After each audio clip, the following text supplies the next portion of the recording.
If you're dealing with a malignant narcissist, you haven't seen the worst of them yet. No matter how well you think you know them, no matter how many things you've experienced, how many things you've been through, unless you understand what it truly means for this person not to have empathy and not to have an integrated self, not to have an internal sense of integrity, and what the consequences of that are, then you really haven't seen the worst of them and understood on a strong level what they're capable of. And the reason for that is because when you first meet someone and you have that initial impression of them, that initial impression is like a snapshot. And everything that happens within that relationship, as you get to know them, as you see how they respond to different situations and how they respond to conflict and, just various things, you build on your understanding of them from that snapshot. But with a narcissist, you come to a certain point where you understand that that snapshot was false, that it wasn't real, that they were pretending, that they were mirroring you, that they were playing a role so that they could seduce you into a fantasy world with them and get you locked into a trauma bond. And that's, of course, until you start to uncover all of these things that they were doing, these secrets, these lies, these deceptions. And slowly that image of them that was in your mind, that person you thought was loving and kind and generous and all of those things that you projected onto the narcissist, you realize that that's not who they are. And that's when your mind really starts to downward spiral into this depression as you try to reconcile what you're feeling and what you're experiencing in this new hellish reality with what you thought you knew about this person in the past. And that's when you experience the internal emotional discomfort that we call cognitive dissonance, because you have these two conflicting narratives in your mind at the same time. And too often, to resolve that cognitive dissonance, to alleviate that pain, what happens is you seek comfort and you experience euphoric recall. You start thinking about all of the good times and you start justifying some of their behavior.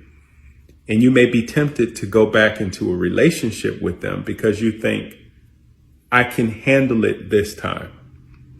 Now I see who they are. Now I see what they're capable of.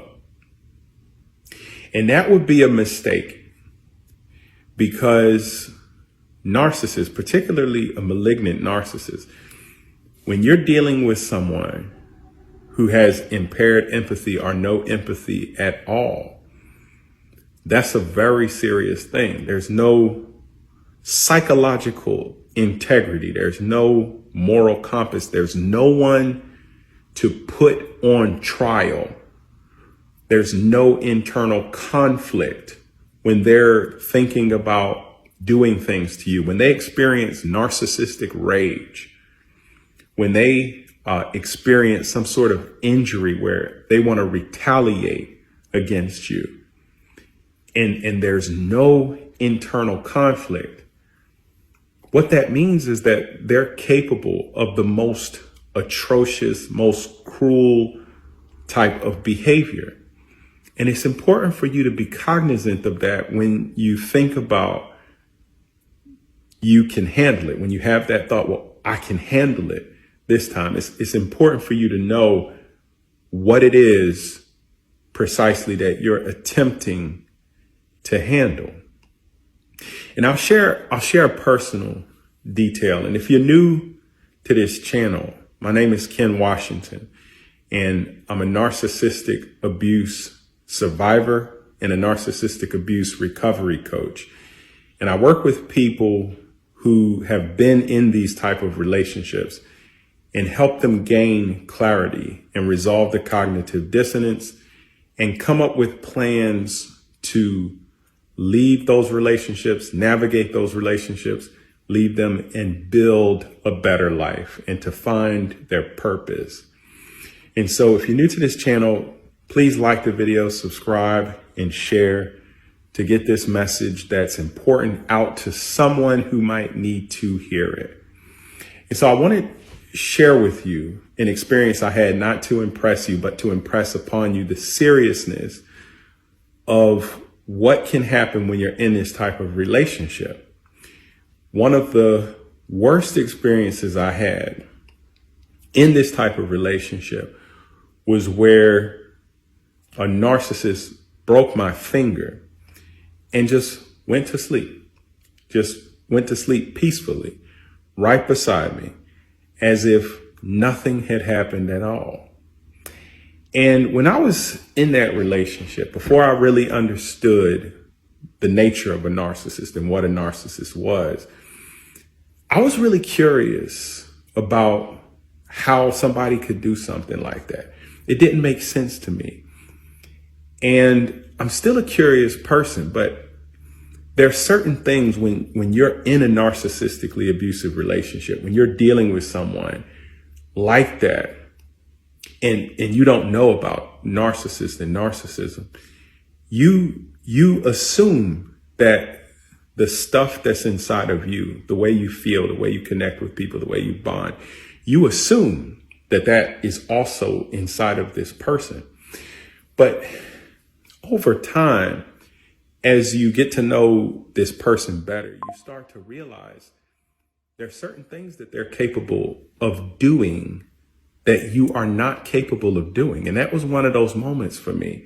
That was a critical moment where I started to really think about, well, what would it take for me to do something like that? And I tried to put myself in the opposite position, not on the receiving end, not on the receiving end, but on the giving end of it. What would it take for me to break someone's finger and then just go to sleep peacefully as if nothing had happened? And as I thought about that, the conclusion that I came to was that I was incapable of doing something like that.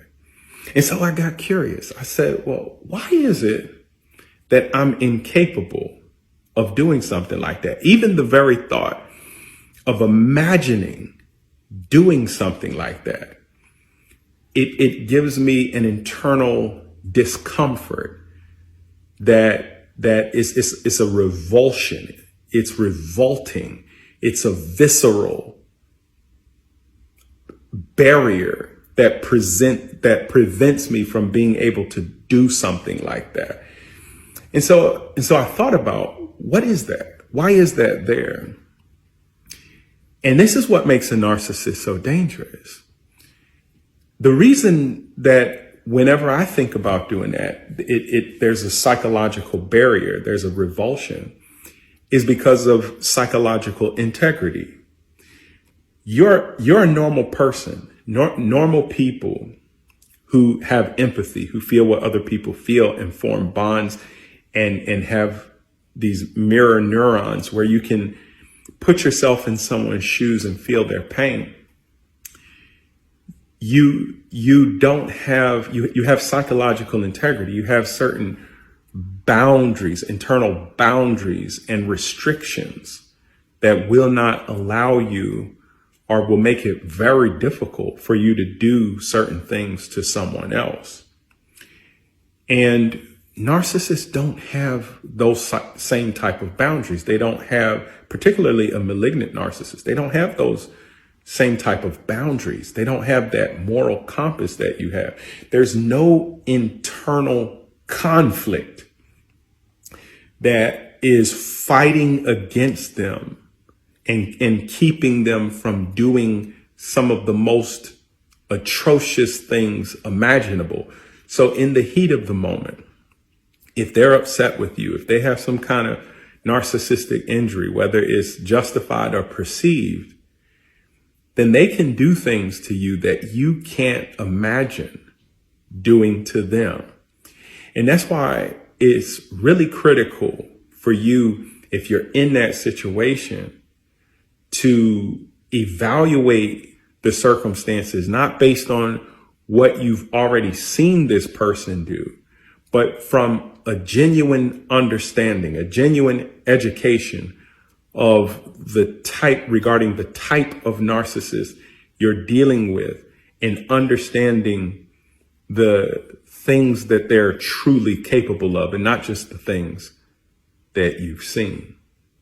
Probably the scariest thing